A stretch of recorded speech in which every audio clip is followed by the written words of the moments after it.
બોડેલી લાઈવમાં આપનું સ્વાગત છે। હું છું બરકતુલ્લા ખાત્રી। 19મી નવેમ્બરના રોજ કોસિન્દ્રા પાસે એક મર્ડરની ઘટના બની હતી। મધ્યપ્રદેશનો નીનુસિંહ નામનો એક યુવાન છે, નીનુસિંહ ડાવર, એની હત્યા કરવામાં આવી હતી અને એની લાશ એક ખેતરમાં ફેંકી દેવાની હતી, વિમલ પટેલની વાડીમાં।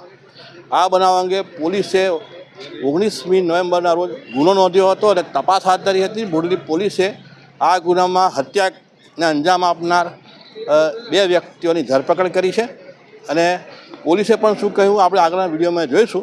પરંતુ આ બનાવ અંગે જે માહિતી મળી રહી છે, 18મી નવેમ્બરના રોજ રાતે 10 વાગે વિમલ પટેલની વાડી છે, કોસિન્દ્રા અને વાસણા વચ્ચે રોડ પર ડેરી ફાર્મ પાસે, એ વાડીમાં આ બે ઈસમો ઈશનભાઈ અને રિકેશભાઈ, ઈશનભાઈ સવજીભાઈ ભીલ જે કવાંટ તાલુકાના ભૂંડમારિયા ગામના રહેવાસી છે અને રિકેશભાઈ રાવજીભાઈ ભીલ એ પણ ત્યાંના જ રહેવાસી છે, ભૂંડમારિયા ગામના। તેઓના છાપરા આવેલા છે અને ઈશનભાઈનું છાપરું આવેલું છે। અને આ જે મરનાર છે નીનુસિંહ ડાવર, એ રાતના 10 વાગે 18મી નવેમ્બરના રોજ રાતે 10 વાગે એમના છાપરા પાસે ત્યાં ગયો અને કંઈ ગળમથલ કરી, એને લીધે આ ઈશનભાઈ જે મૂળ કવાંટ તાલુકાના ભૂંડમારિયા ગામનો યુવાન છે તેનું છાપરા પાસે આવીને તો એની સાથે તકરાર થઈ, બોલાચારી થઈ અને એને જે ખેતરમાં કામ કરવા માટેની જે પંજેટી આવે છે, પંજેટી ઊંધી એને ફટકારી દીધી।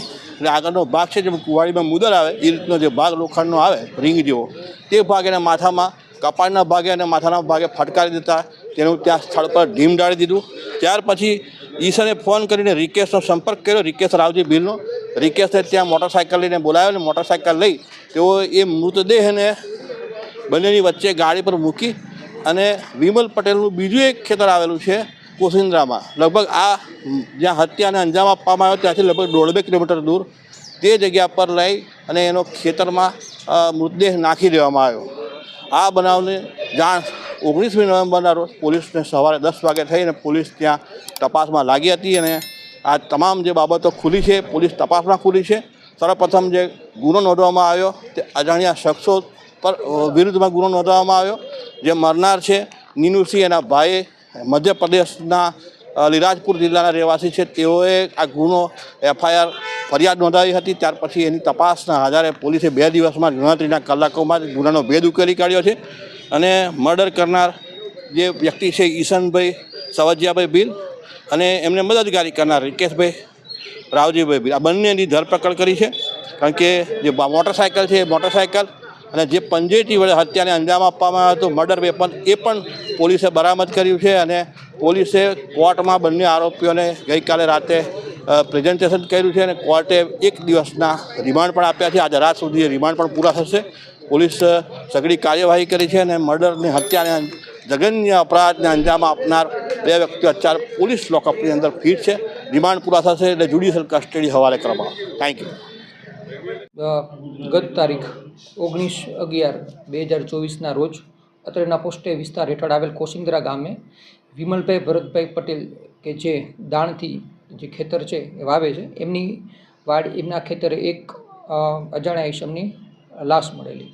આ જે વ્યક્તિ મરણ જનાર વ્યક્તિની ઓળખ નીનુસિંહ રામસિંહ ડાવર તરીકે થયેલી।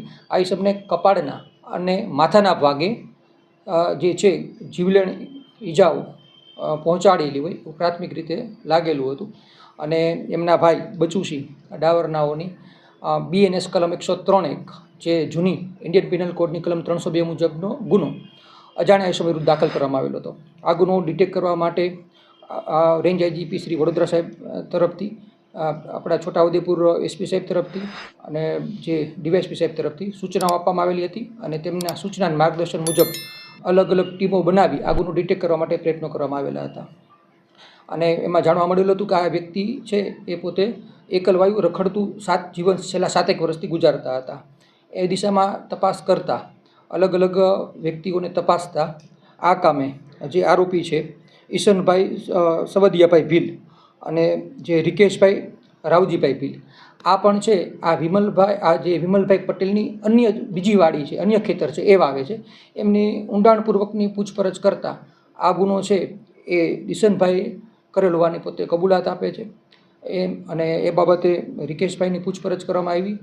આ ગુનાના કામે જે પ્રાથમિક એમની તપાસમાં જાણવા મળેલ કે મરણ જનાર છે એ 18 તારીખની રાત્રે 10 વાગે આ જે આરોપી જે છે ઈશનભાઈ એમના રહેણાંક સ્થળે આવે છે અને ત્યાં આવતા ઈશનભાઈ એમને મોડી રાત્રે આવવાનું કારણ પૂછતા એ બંને વચ્ચે બોલાચાલી ગાળાગાળી અને હાથાપાઈ થાય છે. એમાં આવેશમાં આવી આ ઈશનભાઈ છે એ જે પંજેટી જે છે ઊંધી પંજેટી એમના કપાળના ભાગે અને માથાના ભાગે મારી એમનું મૃત્યુ નિપજાવે છે. અને જે રિકેશભાઈ છે એમની સાથે મળી એક બાઇક ઉપર બેસાડી અને આ જે છે મૃતક નીનુસિંહ રામસિંહ ડાવર નાઓની બોડી આ જે વિમલભાઈ પટેલને જે અન્ય વાડી છે ખેતર છે ત્યાં ફેંકી દે છે. આમ જે આ ગુનાના કામે આ બંને આરોપીઓ ઈશનભાઈ અને રિકેશભાઈ નાઓને ધરપકડ કરવામાં આવેલ છે. નામદાર કોર્ટમાં રજૂ કરતા નામદાર કોર્ટ તરફથી દિવસ 1ના એમના રિમાન્ડ મેળવવામાં આવેલ છે. અને આ કામે જે છે ઈશનભાઈના પત્ની સવિતાબેન એમના દ્વારા જે જગ્યાએ આ જે ડેડ બોડી મરણ બનાવવાળી જગ્યાએથી જે લોહી હતું એ પુરાવા નાશ કરવા મદદગારી કરેલ છે એમની ધરપકડ કરવાની બાકી છે.